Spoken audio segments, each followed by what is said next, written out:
La Bible, un drôle de nom. Le principe de la franchise, c'est de reproduire un succès. Pour reproduire un succès, il faut reproduire non seulement ce qui est visible, mais aussi ce qui est invisible, c'est-à-dire le concept, bien entendu, la réflexion marketing qu'il y a derrière, mais aussi le savoir-faire.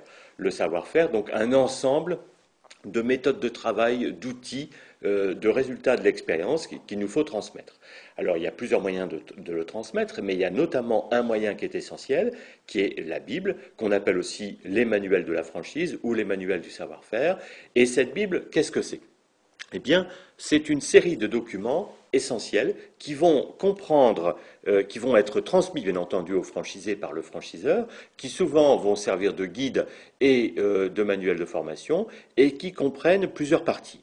Alors, une première partie classique, c'est donc le guide du quotidien, le manuel d'exploitation. Il y a également le livre des normes.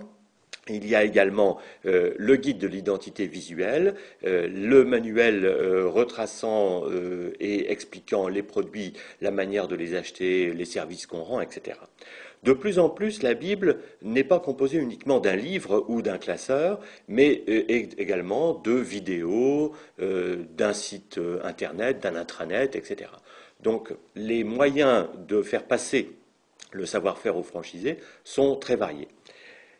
La Bible comprend donc des chapitres comme la présentation du concept, du franchiseur et son réseau, le marché, la situation du réseau sur ce marché, la concurrence quelquefois aussi, comment créer et lancer son unité franchisée, comment s'informer, s'approvisionner, gérer les relations avec les fournisseurs, respecter l'assortiment référencé, comment faire fonctionner la franchise, la gérer, la marchandiser, comment recruter, former, animer, gérer le personnel, et puis également les obligations donc concernant l'image du réseau.